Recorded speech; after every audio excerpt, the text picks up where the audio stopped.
Good day. Rumours are rife as of last night and this morning that Ukraine might be on the eve of launching its much debated and discussed counteroffensive, principally focused upon the south of Ukraine. This despite the fact that, according to Russian estimates, Ukraine has only received around 20% of the tanks which it was promised by the West, and of course, the number of tanks the West promised is also far short of the number of tanks that Ukraine itself said it needed in order to carry out a successful offensive, be it in the south or indeed anywhere else in Ukraine as well. But putting all that aside, and as of this moment in time, there's little actual concrete information about any Ukrainian counterattack. Fighting continues in other places.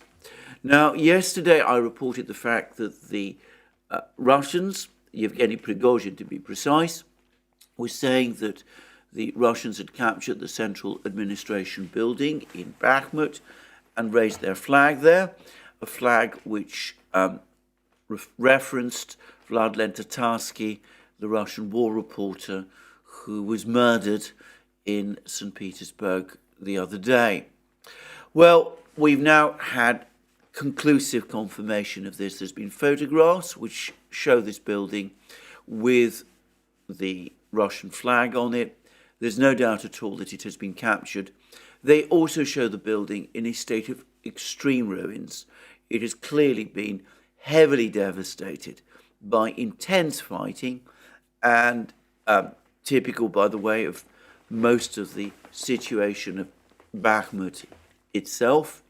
But there's no doubt at all that the Russians are still are now largely or fully in control of central Bakhmut. In fact, I read a report earlier today, which from a Russian channel, which claimed that the Russians now control 85% of Bakhmut, and apparently they continue to make significant advances in the fighting in Bakhmut over the course of the last 24 hours. And this report went on to say that the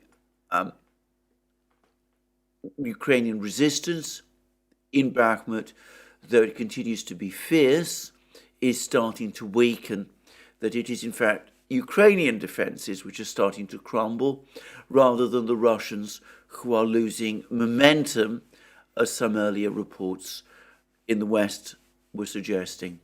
You want to find this report, whose origin I don't know.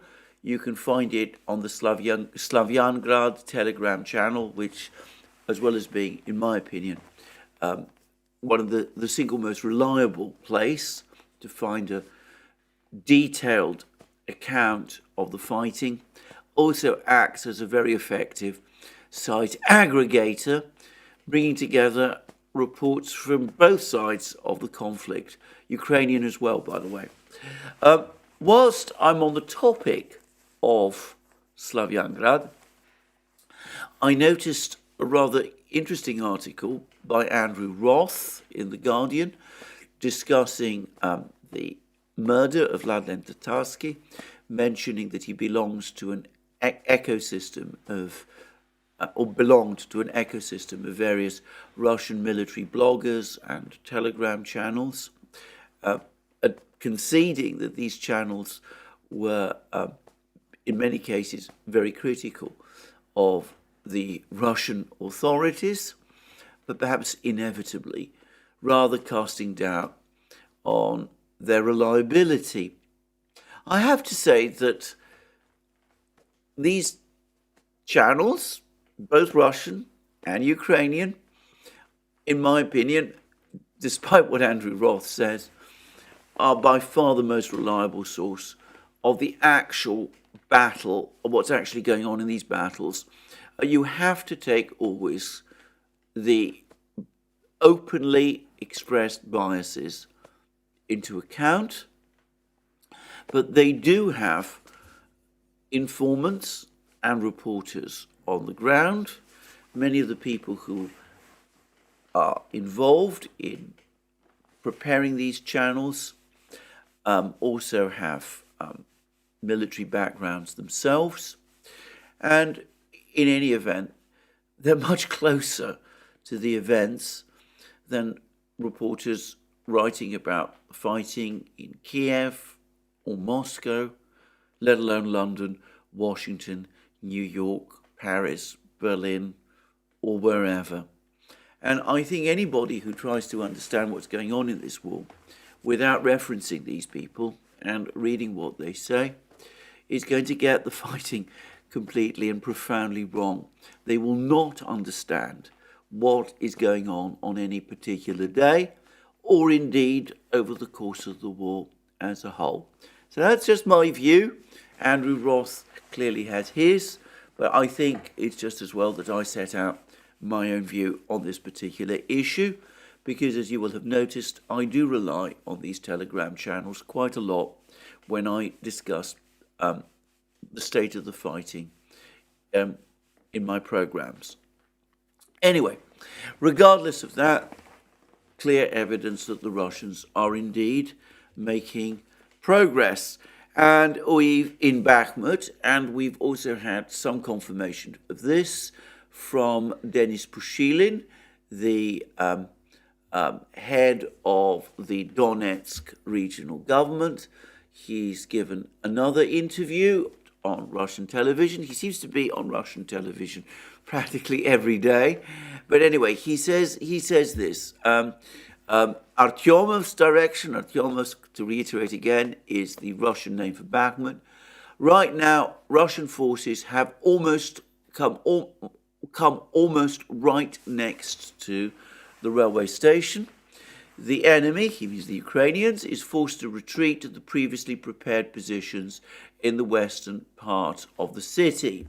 And Pushilin is then reported to have said that the fighting is very intense and is going on in downtown Artyomovsk, Bakhmut.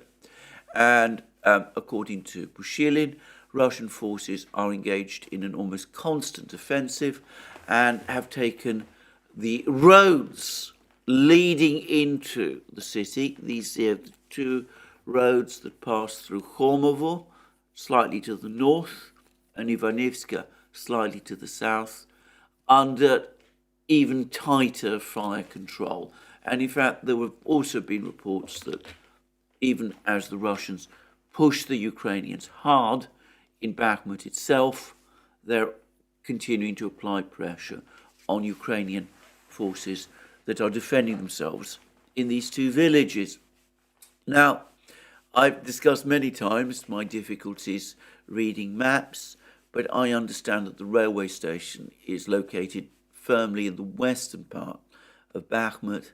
So if it is indeed the case that the Russians, that the Wagner forces are close to the railway station, then it is highly likely that they are indeed advancing at the pace, at the rate that Pushilin and others say, and that they do indeed control 85% of the town. I would say that I am confident, however, that the Ukrainians are still in control of the Avant-Garde Stadium. I understand that the Russians are very close to it. They've basically perhaps surrounded it, but the Ukrainians are still in control of the stadium itself, and that remains an important fortified position.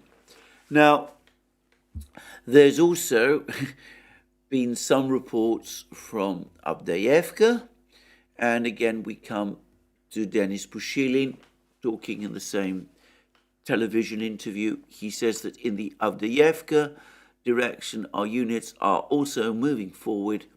It is early to speak about operational encirclement. Yet, the situation emerging for the enemy is extremely difficult, if not critical. Here we see the need to blockade the road, which is being done quite successfully.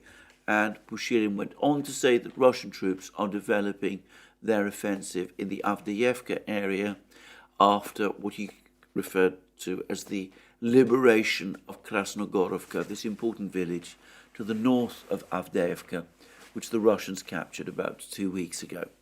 So that's what Pushilin says about the fighting in Avdiivka.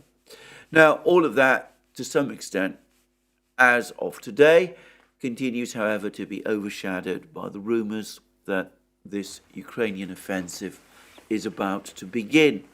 I have to say that given the weather conditions, what I've heard about the weather conditions, I find that a little surprising, but who knows?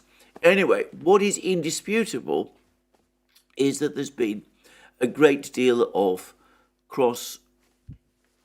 shelling across the battle lines in the south of Ukraine. The Russians seem to be launching particularly heavy artillery and airstrikes on Ukrainian forces gathered around Orekhov, which is this town in Zaporozhye region, which the Russians approached in January but never seem to have attempted to storm, and which they appear to believe is which will form the anchor of the Ukrainian advance. I'm now coming round to the view, by the way, that the Russian advance in Zaporozhye region in January was not intended to be a general offensive. It was intended to bring Russian forces within striking distance of Orekhov in the knowledge that this was going to be the main area of concentration of Ukrainian troops, and that has enabled the Russians to conduct artillery strikes on Ukrainian positions and concentrations of Ukrainian troops in Orekhov, and to do them, according to the Russians, of course, with some success. Of course, what the Ukrainians themselves say about these artillery strikes, these Russian artillery strikes, well, that I don't know. I don't think actually that they discuss them very much. Anyway, another of our various commenters, Vladimir Rogov, the head of the, one of the officials of the Zaporozhye regional government set up by the Russians in the part of Zaporozhye region which they control, has now been discussing the situation with TASS, or the Russian TASS news agency. And he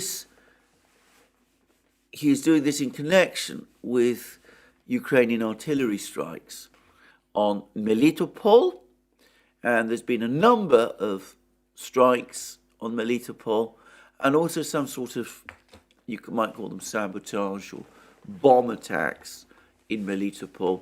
Ukraine has inserted some infiltrators there. There was a bomb attack on the car of a regional official in Melitopol, Russian regional official in Melitopol, who was severely injured, but apparently not yet killed. At least he's still alive. Anyway, there's been things like that going on.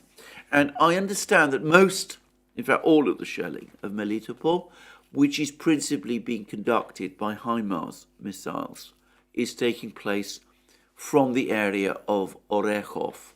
And this is how Rogov talks about it. He says that attacks on Melitopol have intensified as Ukrainian forces are testing the ground for an offensive. And Rogov is quoted by TASS as saying that the Ukrainian military could launch a counterattack at any time, and it is the Zaporozhye front that will be the priority for them. And he has also apparently told TASS that he thinks that Ukraine might also try to launch waterborne attacks. That could be an attempt to try to cross the Dnieper River into Kherson region. There was a report yesterday, false as it turned out, that from Ukrainian sources that the Russians had abandoned their positions in a particular settlement on the east bank of the Dnieper River in Kherson region.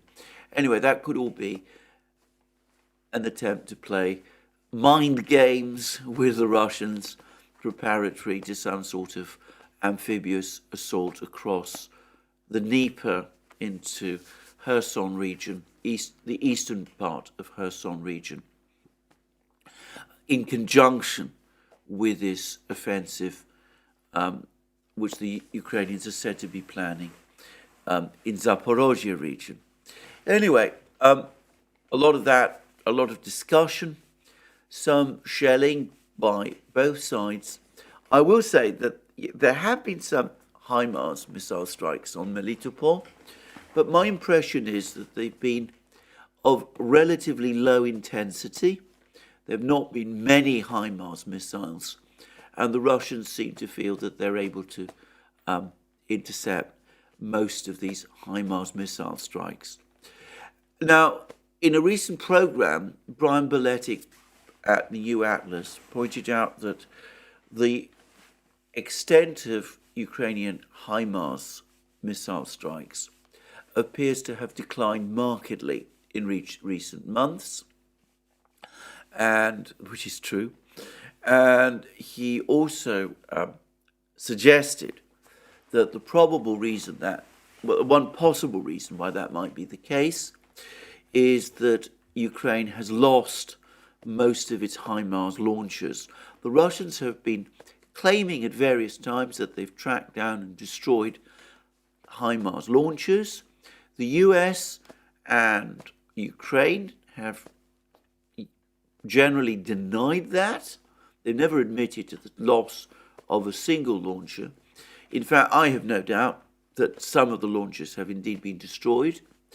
And it could be that the reason we're seeing fewer of these missile strikes with HIMARS missiles taking place is precisely because Ukraine does indeed have fewer launchers for these missiles.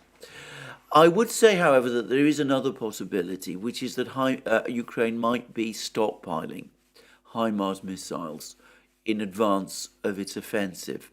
And we might start to see a lot more of these missiles being used once the offensive does indeed get underway. I would say, however, something else about the HIMARS system.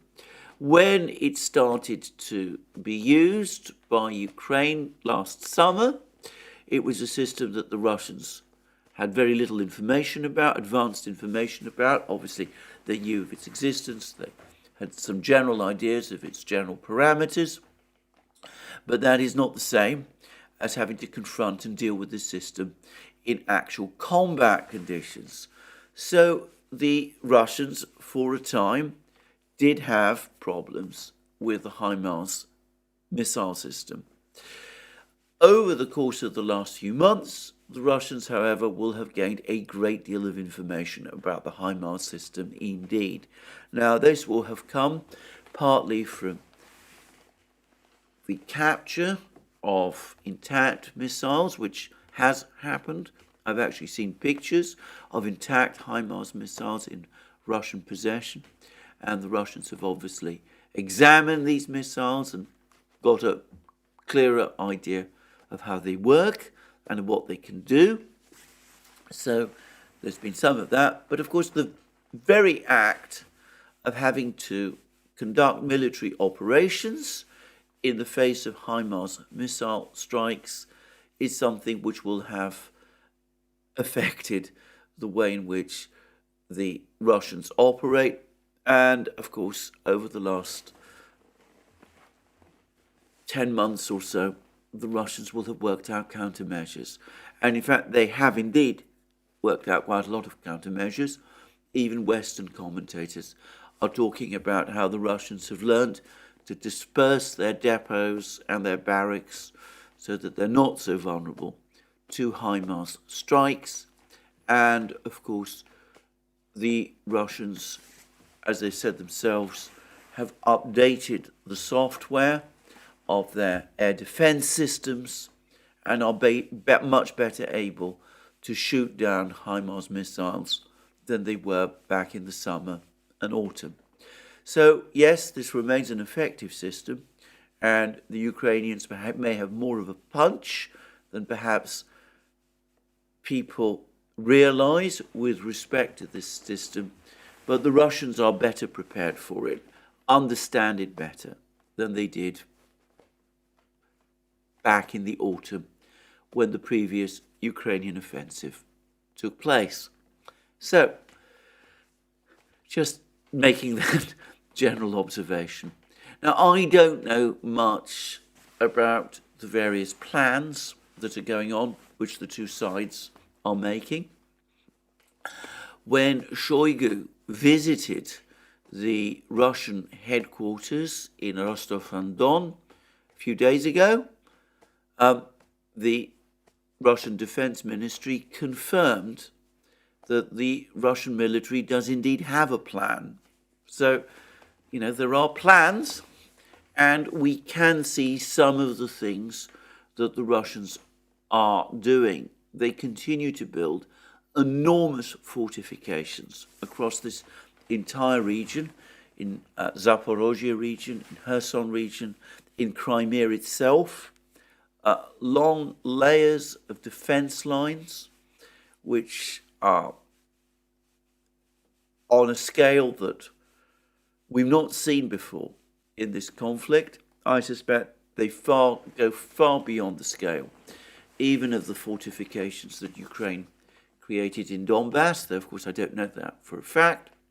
Anyway, there's been an enormous amount of fortifying by the Russians since October, and undoubtedly the Russians have brought up their forces in in this area, this battle area along the Black Sea up to strength, and they've been launching more, as I said, artillery strikes, and they also launched a very significant cruise and drone strike on Ukrainian positions in southern Ukraine yesterday, particularly again targeting the Odessa area. And there's been some suggestions that a larger proportion of uranium-2 drones were able to reach their targets in Odessa than before, and there's some speculations on the Russian side that this is because the Ukrainian air defense system has now been depleted to the point where, in order to provide effective air defense for Kiev itself, air defense assets across Ukraine, including in the Odessa area, have had to be transferred to bolster the air defenses in Kiev. Now, I say that's of course a Russian claim that more of these drones are getting through, these uranium-2 drones are getting through. The Ukrainians, on the contrary, claim that they were rather successful shooting down uranium-2 drones in Odessa.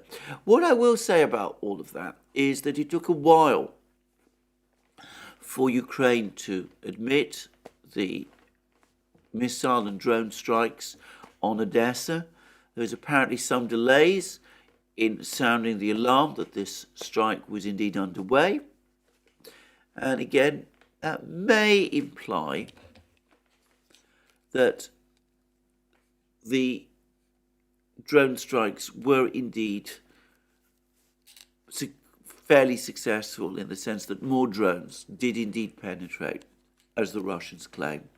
But let me repeat once more, I am not reporting the situation from the ground. It's not always easy to tell who's telling the truth, given the competing narratives. I can only report what people say and inform you of my own judgments. Now, having said that, that does bring us to a number of commentaries that there have been about the state of the war in the Western media. There was a report in the New York Times about the fact that the Ukrainian army is becoming tired. There was a similar report in the Washington Post. I'm not going to devote much time to those articles. There was also an article by Gideon Rachman in the Financial Times. Gideon Rachman, who is a strong supporter of Ukraine, has visited Ukraine, and specifically Kiev, and though he tries hard in this article to be optimistic, my overall impression was that he also felt that there's been a lowering of morale, a decline of morale in Ukraine, that people are tired and exhausted, and that there's a sense that altogether too much is now riding on this Ukrainian counteroffensive. In fact, Gideon Rachman actually says at one point that some Ukrainian officials are worried that if the offensive fails or doesn't achieve its objectives, people in the West should not jump to conclusions that Ukraine is indeed losing the war. And I find that an interesting comment because it sort of suggests that there is not very high optimism in Kiev about this offensive's prospects. But anyway, all of these articles, to my mind, come together in a much more interesting article. In The Hill is one of those US publications which cover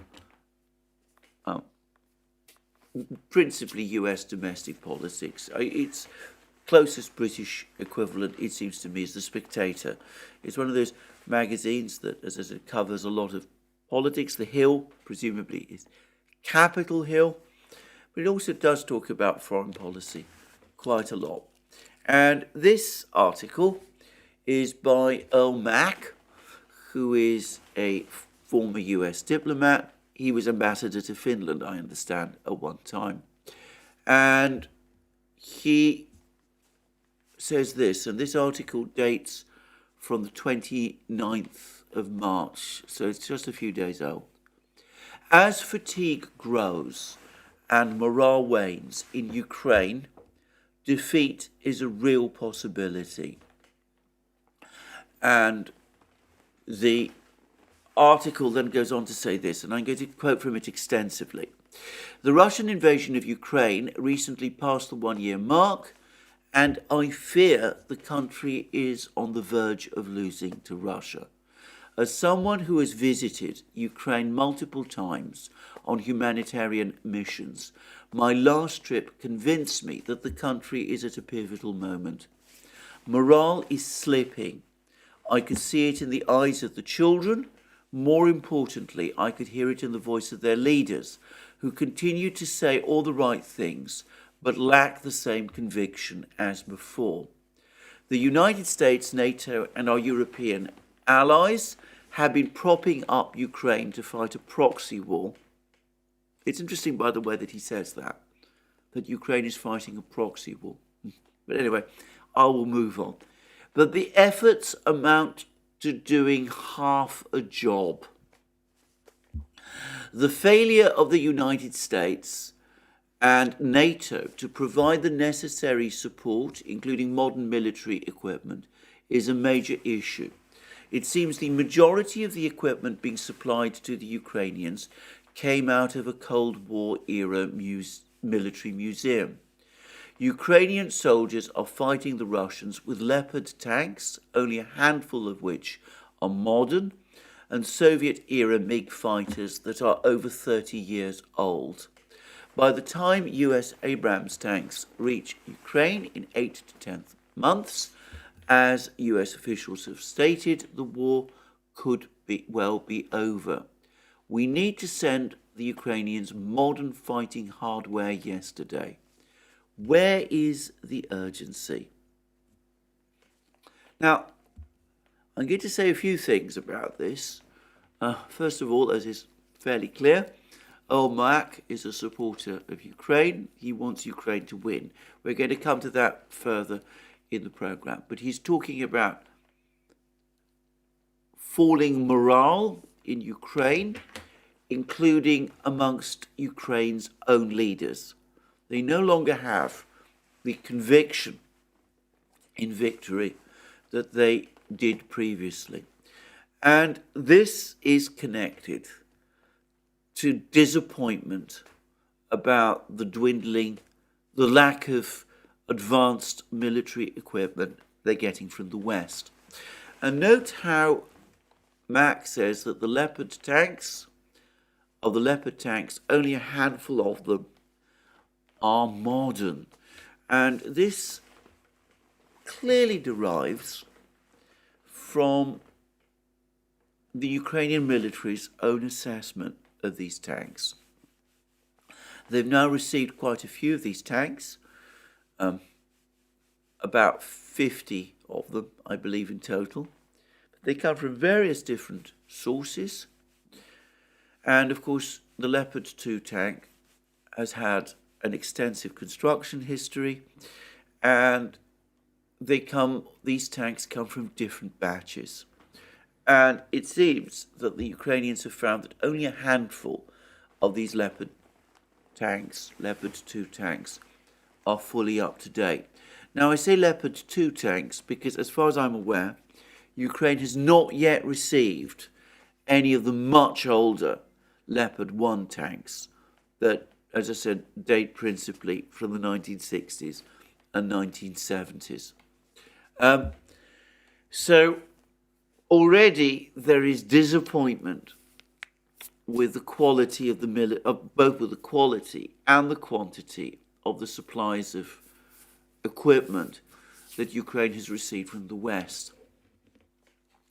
And then Mack goes on to say, well, the Russian invasion of Ukraine is just a year old. The nation has been in almost continual conflict since 2014. A fact, by the way, which the Russians also make, but which people in the West don't want to acknowledge. In fact, I can remember Boris Johnson, before the fighting taking off in February last year, actually calling Ukraine a peaceful country, which of course it was not. It has not known peace since 2014. And Mack describes this as a case when Russian-backed separatist movements in the Donetsk and Lugansk regions of Ukraine declared independence, and the Russian government annexed the Crimean Peninsula. And then he goes on to say, as the Ukrainians approach a decade of death and chaos, President Putin knows that the Russians will win a war of attrition. It's a point that has been made by Brian Beletic, by Scott Ritter, by Douglas McGregor, time and again. And here we have a senior US diplomat who knows Ukraine well. He's just been to Ukraine. He's had meetings with Ukrainian leaders, and they are admitting to him that Ukraine is in a war of attrition, and that they know that they are losing, that this is a war of attrition, that Russia is winning and knows that it is winning. And then Mack goes on to say this: Ukrainian cities are systematically being pounded into rubble, critical infrastructure totally destroyed or rendered inoperable. Over 10 million Ukrainians have crossed the border or fled their country. The loss of population, death and destruction has left the people, especially its children, emotionally devastated. Time is one commodity the Ukrainians don't have. Ukraine isn't just losing its present and past, it is losing its future too. In a war that has often seen Ukrainian parents sent off to battle, it is children that are left vulnerable. According to the United States Embassy in Italy, about 25% of Ukrainian armed forces are female, 60,000 in regular positions, 5,000 on the front lines. And then he talks about how Putin has exploited this dire situation by deporting more than 10,000 Ukrainian children back to Russia. Well, that's Mack's view. I'm not going to explore that. And he talks about Putin's war crimes and compares those to the Nazis in the Second World War, which I don't accept at all. But anyway, he goes on to say that the situation is not only a tragedy for the children and their families, but also for Ukraine's future. Children are the future of any country, and Ukraine is losing a significant part of its future. Who will rebuild Ukraine after the war is over? And about that, by the way, I am in complete agreement. But then, of course, we find ourselves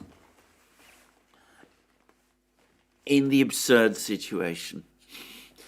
Rather, the absurd analysis. At least I find it absurd. I don't find it just absurd. I find it wrong, because you would have thought that Mr. Mack, assessing all of these things, would conclude that what Ukraine most needs is peace, not more war, and that the way to do that is to achieve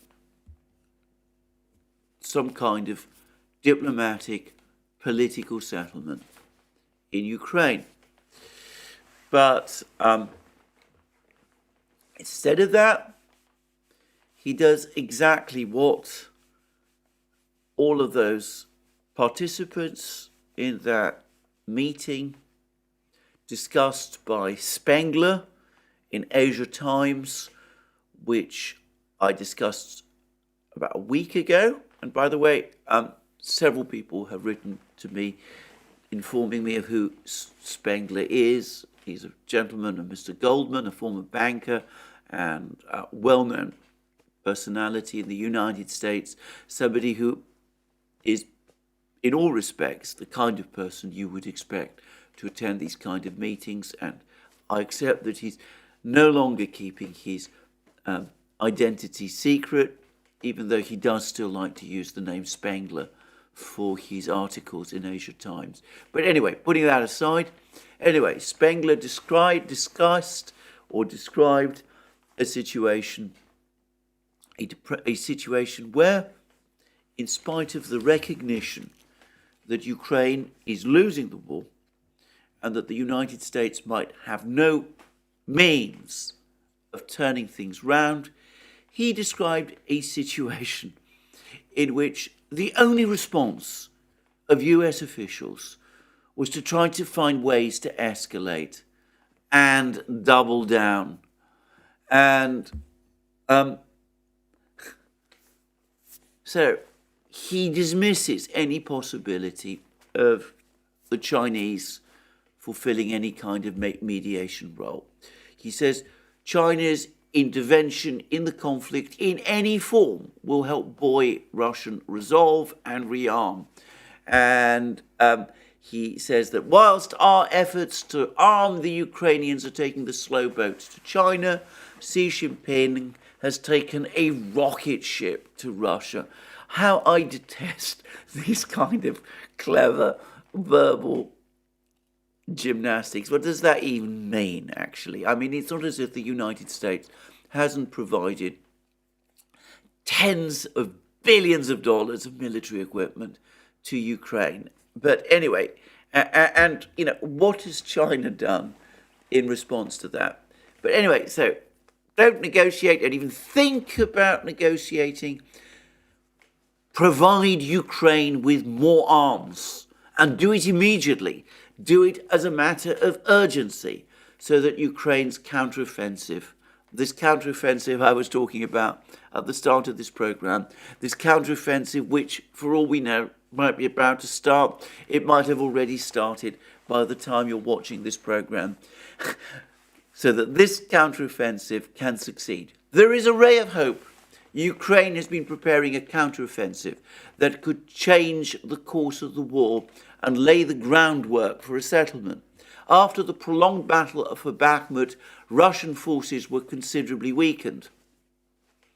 Where's the evidence of this? I'm not going to discuss this anymore. It's become now a mantra amongst those people who want to see the war continue, that Russia has suffered more losses in Bakhmut than Ukraine has done.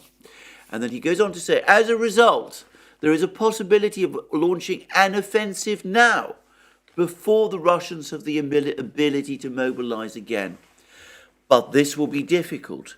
The Russians are well dug in and have had ample time to prepare for a potential Ukrainian offensive, committed to a war of attrition. Interesting how Mr. Mack finally acknowledges what Douglas Macgregor, Scott Ritter, Brian Beletic have been saying for months, going all the way back to the summer, that the Russians are fighting an attritional war in Ukraine and are winning it in consequence. But anyway, committed to a war of attrition, Putin has demonstrated a willingness to sacrifice both troops and military hardware. Again, what's the evidence of that? As both Scott Ritter, Brian Beletic and Douglas Macgregor have all said, on the contrary, Russian approach has been one of economy of force, of avoiding losses whilst inflicting maximum losses on Ukraine. But again, I'm not going to go there. I'm not going to discuss this in further detail now. Committed to a war of attrition, Ukraine must identify and exploit Russian vulnerabilities and act decisively.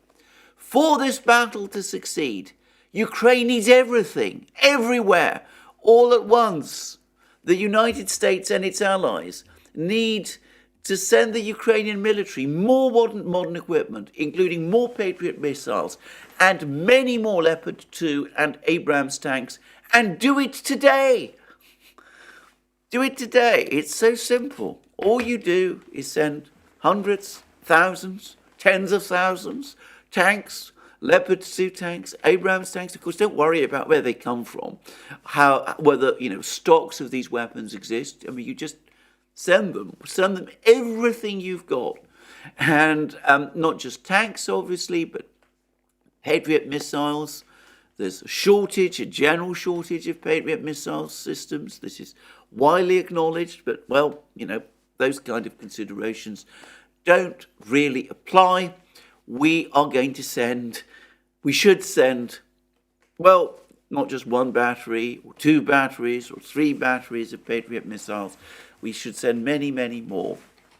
5, 10, 15, 20. Well, it was in fact Zelensky who said that Ukraine needs 20.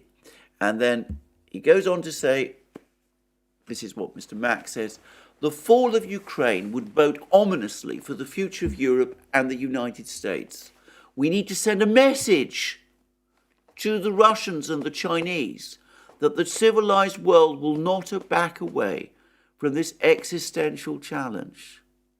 Now just take a step back and think of what he's just said. Earlier, he admitted that the war in Ukraine, one whose appalling effects he is describing with total accuracy, the tragedy this country has suffered, the thousands of people killed, the tens of thousands, hundreds of thousands of people killed, the orphaned children, the devastated cities, the collapsing economy, the women pressed into the military to make up the numbers. And all of this is happening in the context of what he himself calls a proxy war. And why is this proxy war being fought? Well, I'm going to suggest that, without meaning to, he's given away the purpose. He says that the United States needs to send a message to the Russians and the Chinese that the civilized world, what is the civilized world? India? It's neutral. Africa? It's also neutral. Latin America? Neutral too. Most of the Asian states? Neutral as well. Many of these countries are sympathetic to Russia, in fact, in this conflict. The civilized world, the United States, in other words, and Europe, that the civilized world will not back away from this existential challenge. Now, just think of that. It's all about sending the West, which Mr. Mack effectively says, because conflating with the civilized world, it's all about sending a message. All this death, misery, destruction is all about sending a message to the Russians and the Chinese. And in order to make it all completely clear, he says this is not only about Ukraine, but it is also about the future of democracy around the world. If Russia is allowed to turn Ukraine into a proxy state, it will embolden Xi to do the same with Taiwan. This is unacceptable, and it is up to the international community to take a stand. The world, and especially Europe, has lived through the horror of appeasement and must awaken to what is at stake in Ukraine. The time to act is now, and we must act decisively to prevent Ukraine from falling to Russia. Now, I'm going to say straight away that the things that Mr. Mack says are so close, so identical, in fact, with what was said at that meeting described by Spengler for Asia Times, that I wonder, I don't know, but I wonder whether Mr. Mack might have been one of the participants in that meeting. But just take a step back and think about this. This is not a war about Ukraine. It's a war about something completely different, about sending a message to the Chinese and the Russians. And it's a war which is about something called the future of democracy around the world. Notice that Mr. Mack has already used that word, the civilized world. Again, an expression I find troubling, to put it mildly. He's effectively conflating that with the West. He might not intend it so, but if you think about it, that is what he means. He then talks about the international community as if it was the same thing as this civilized world that he's talking about. And he makes it a little clearer when he says that the world, especially Europe, has lived through the horror of appeasement and must awaken to what is at stake in Ukraine. Horror of appeasement, again, conjuring once more memories of what happened in Europe in the 1930s and 1940s. So, to be totally frank, I think that this is an analogy that is so wrong at so many levels that, it just leaves me astonished to think about it in that way. Let me just say make two quick points. Firstly, this war has happened ultimately, in my opinion, for two reasons. The first is because NATO would not cease expanding. In fact, it's expanding again today. It's about to incorporate Finland, to take over Finland. Finland, which has been a neutral country, which no one has threatened, which prospered for many decades as a result of its very good, stable relationship with Russia. Finland, without any proper debate inside Finland, without a referendum or anything like that, is now, as of today, once more a member of NATO. So, expansion of NATO done in clear violation of promises given to the Soviet and Russian leaders at the end of the Cold War and in the years which immediately followed. So that's one reason. And the other reason is because Ukraine refused to grant even limited autonomy to Donbass, despite the fact that it was required to do so by the Minsk agreement, which it itself signed. Instead of granting that autonomy, instead of negotiating with the leaders of the Donbass, as it was required to do by the Minsk agreement, it repeatedly attempted instead to assert its authority in Donbass by force. Now, the Minsk agreement does not, in fact, make any requirements of Ukraine beyond that. It did not require Ukraine to change its foreign policy orientation. It did not require Ukraine to carry out any fundamental changes to its economic policies or anything of that kind. It required Ukraine to grant autonomy to Donbass, agree the terms of a new constitution, which would enshrine that autonomy in constitutional law, and then hold elections, internationally supervised elections, to form a new government. That was all it did. But of course, Ukraine refused to comply with the Minsk agreement, and the United States insisted on and the Western powers insisted on their right, even duty, to go on expanding NATO forever.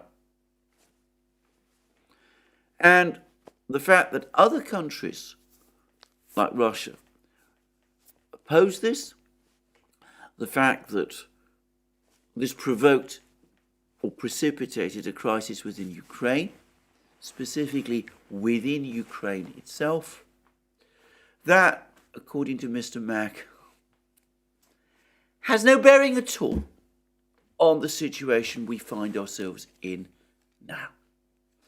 Now, I have to say, I consider all of this really appalling thinking. Let me say it again. I don't think this is a war. This is the issue of appeasement has any bearing to this, in this. People who constantly bring up this topic of appeasement are in effect making all negotiations of any kind all but impossible. The only negotiations which they seem willing to countenance in any particular conflict are negotiations which end in victory for the side that they are backing. And that's not a negotiation at all. That's not any kind of route to a diplomatic settlement. It is a route to a war. Nor do I think that the future of democracy is threatened by what is happening in Ukraine. On the contrary, democracy is being threatened in the West by things which are happening in the West, which I'm going to come to shortly. But there, of course, we come to the key point, because when Mr. Mack and people like him talk about the future of democracy around the world, it's not difficult to see what he means. After all, it's he who's talked about the civilized world. It's he who's talked about Europe. It's he who's floated again the spectre of appeasement. What he means by democracy is the perpetuation of the liberal hegemony of the United States and its friends. I say liberal hegemony. The word liberal should be in quotation marks, because, to be very clear, classical liberals of the 19th century and later would have found nothing very liberal about it. Well, there we go. Mr. Mack understands that Ukraine is losing the war. He understands the tragedy this is causing to Ukraine. But he doesn't look for a way out through diplomacy, through peace negotiations. His solution is more war to be fought with vast supplies of weapons provided to Ukraine today. Don't worry where they come from. Don't worry about depleted stocks of these weapons. Don't worry about logistical issues. Don't worry about training. Don't worry about organising forces. Don't worry about any of these things. Just provide the tanks, the machines, the Patriot missiles, all of those things in vast, extraordinary numbers. Again, I mean, magical thinking, if ever there was any. And do all of this, fight this war in order to send a message to Moscow and Beijing. A message which in some way, not made entirely clear, is intended to secure the perpetuation, the prolongation of Western power, which is, of course, referred to instead as the future of democracy around the world. I have a feeling that if I were ever to meet Mr. Mack, I would probably like him. Unlike many neocons, he does seem to have a genuine feeling for the tragedy of war. He talks about the women who've been called up. He talks about the devastation of Ukrainian cities. He talks about the pain of the children. All of that I can completely share. But the tragedy, his tragedy, the tragedy of so many people, is that they seem to be locked into this vision which they seem unable to break free from, but which traps the West, Ukraine, the Ukrainian people into this war, which he all but effectively admits Ukraine is going to lose. I don't think I have read a more depressing article about the conflict in Ukraine than this one.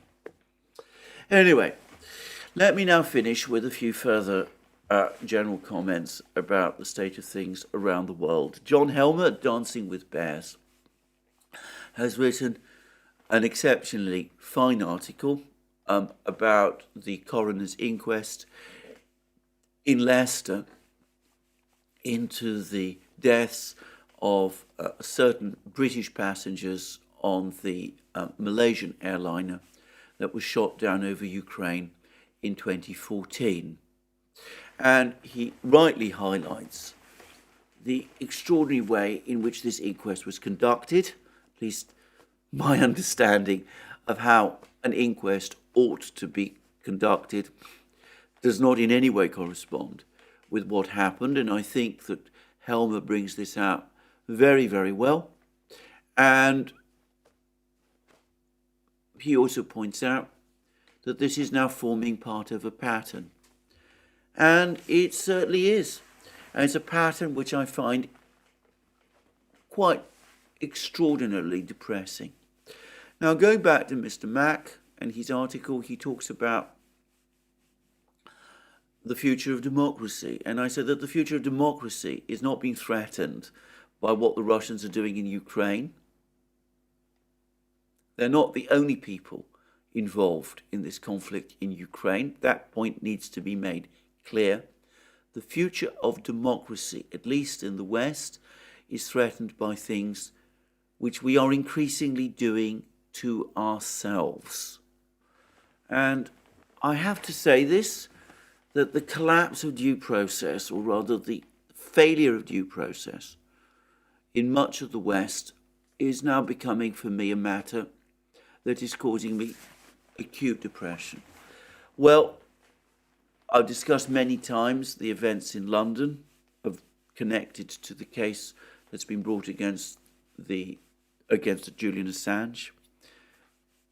Helmer has talked about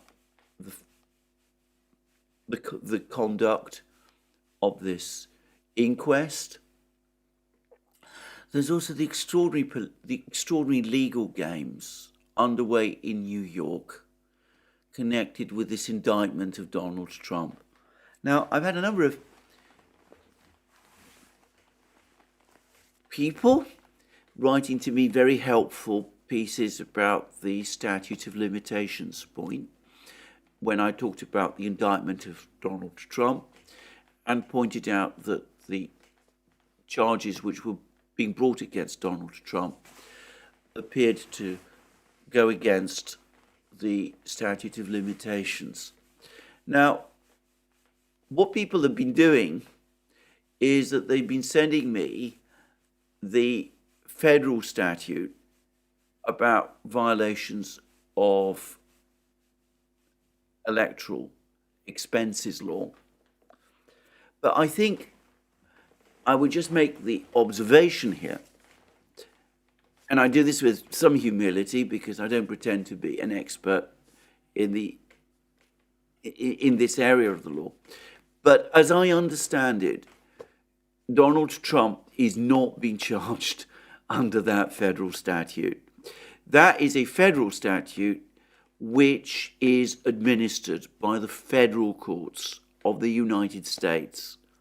The case that is being brought against Donald Trump is a fraud case. It relates to apparently fraudulent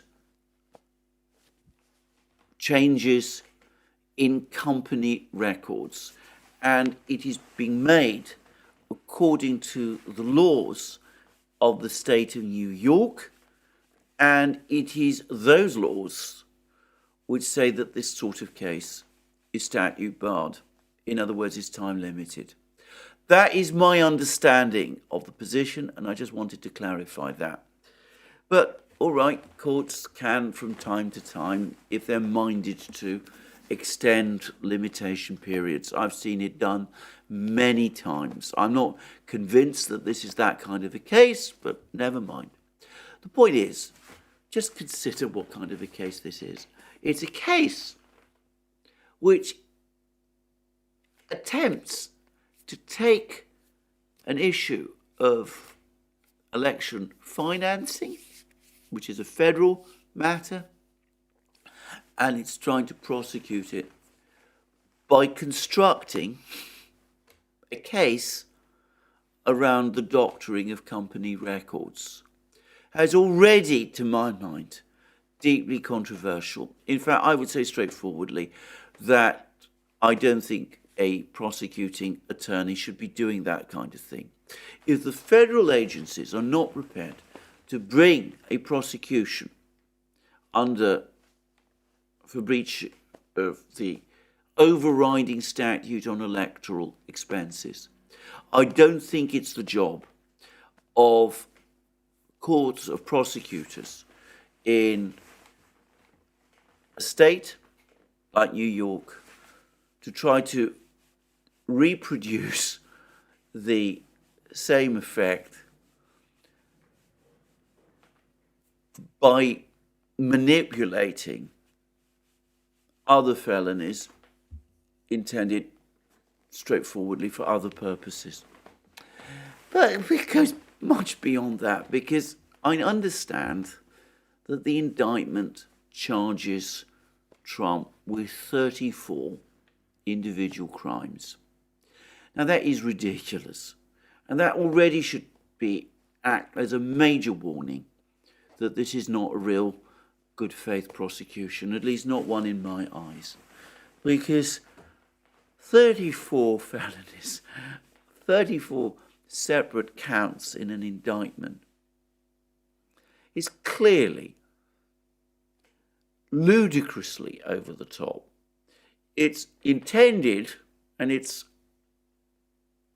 an extraordinarily shabby device, much frowned upon, as I know. It's intended to present a jury with a vast menu of offences, of charges, and basically offer them, well, if you don't think he committed this one, well, I've got another little one that you might convict him on. It's something that should never be permitted. Charges should be meaningful and proper. And the very fact that this is done in that kind of way, to my mind, already confirms that this is a case of prosecutorial abuse. How could it happen? Once upon a time, I would have thought it inconceivable. Once upon a time, I would have said that Donald Trump, being charged in this way, would be confident of being able to walk free from the court, because it is inconceivable that any court properly constituted could convict him. After all, even journals like The Economist in Britain, which is unsympathetic to Donald Trump, to put it mildly, have cast doubt on this case. Unfortunately, and this is what brings me back to that coroner's inquest in Leicester, I am very far from confident any longer that this is the case, because in case after case that I've seen cases succeed which have been brought, as far as I can see, on blatantly political, partisan grounds, and which once upon a time would have been thrown out of court, but which are conducted and pursued and result in convictions. Because, and I get to say it, straightforward political biases. The case of Michael Flynn and what happened to him, even after the Justice Department itself asked for the case against him to be dismissed and the judgment that had been entered against him to be overturned. The case of Michael Flynn is just one case amongst several. Now, once upon a time, I would have considered this impossible. And again, I'm not here, I don't have any brief for Donald Trump. I don't say that Donald Trump is spotlessly clean. He clearly isn't. I don't believe his story, for example, about his relations with Stormy Daniels. Just to make that observation. But the point is not whether Donald Trump is a good person or not.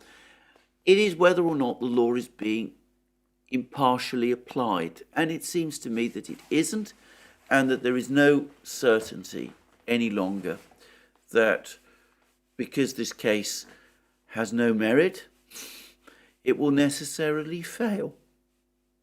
And that is a terrible situation to be in. Now, I'm just going to finish with something taken from fiction.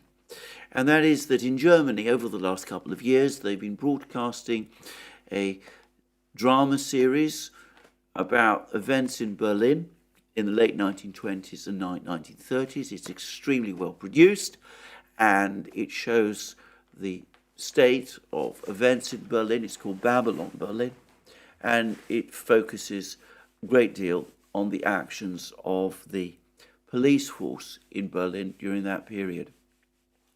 And one of the secondary characters that's appeared is a man called Hans Litten. Now, Hans Litten was a real person. He was a lawyer practicing in Berlin in the 1920s and 1930s. He was a rather edgier and more abrasive character than he appears in that particular film, that particular series. And I noticed the series rather understates his rather strong political views, left-wing political views, which brought him very close to the German Communist Party of that period. But anyway, notwithstanding, he was an outstanding lawyer, and he did conduct a series of very brilliant defences of people at that time. He was a brilliant criminal defense lawyer, and he's also famous because he subpoenaed as a witness in one of his cases a certain mustachioed gentleman from Austria, who eventually became Germany's chancellor, with catastrophic consequences for Germany and Europe. And he subjected this man, Lytton did, to relentless cross-examination, which that particular individual never forgot and never forgave, with dire consequences for Lytton in the end. But anyway, I'm not going to talk about Lytton more. There is an extraordinary scene in this series where Lytton is sitting in a courtroom. He's trying to defend some journalists, and what he discovers suddenly is that everything has changed. The judge is no longer interested in hearing evidence. He, in fact, refuses to hear any defense evidence at all. He refuses to hear any defense submissions at all. He receives a note from the prosecutor, which he reads, but won't share with Lytton. He then immediately goes, and after a hearing that lasts perhaps 10 minutes, he goes forward and simply orders conviction of the defendants, who've not been provided with any opportunity to defend themselves, either through Lytton or on their own count. And then, after further consideration, he metes out a harsh prison sentence. And Lytton is sitting in the courtroom, and he's absolutely dazed. He's astonished by what has happened. He can't believe it. He's been brought up all his life functioning within a legal system, a functioning legal system, and he sees it collapse in the courtroom where he is sitting. And what makes it even more surreal for Lytton, this is, as I said, the fictional Lytton, not the real one, is that even as that happens, everything else, life, or so it seems, carries on as normal. Nobody seems unduly concerned, except the defendants and himself, about what has happened. The rest of the judicial system seems to function much as it did. As I said, life in general goes on as always, and most people neither know nor care. Except, of course, that as we know, things like that did start to happen in Germany in the early 30s. And then they continued to get worse. And then the mustachioed gentleman took over. And, well, we all know the consequences of that. I have to say that watching, listening to these events, reading articles like Helmer's, I do sometimes feel a little bit like Lytton did in that program. Anyway, that's all I'm going to say for this program today. I hope that the outcome for us is not as bad as it was in the Germans in the 30s. But all of this fills me with deep disquiet and gives me a great sense of foreboding for the future. That's my program for today. I will end it there. I will say that obviously I'll be back with any more news of Ukrainian counteroffensives or those sort of things. We'll see also what happens in Bakhmut over the next couple of hours. And in the meantime, all that remains is for me to wish you a very good day, to remind you that you can find all our programs on our various platforms: Locals, Rumble, BitChute, Odyssey, Rockfin and Telegram. You can also support our work via Patreon and Subscribestar. Links under this video. You can also go to our shop buy the amazing things that you will find there. Our magic mugs, our hats, our hoodies, our t-shirts, our sweatshirts, and all those things. And last but not least, if you have liked this video, please remember to click the like button and to check your subscription to this channel. That's me for today. More from me soon.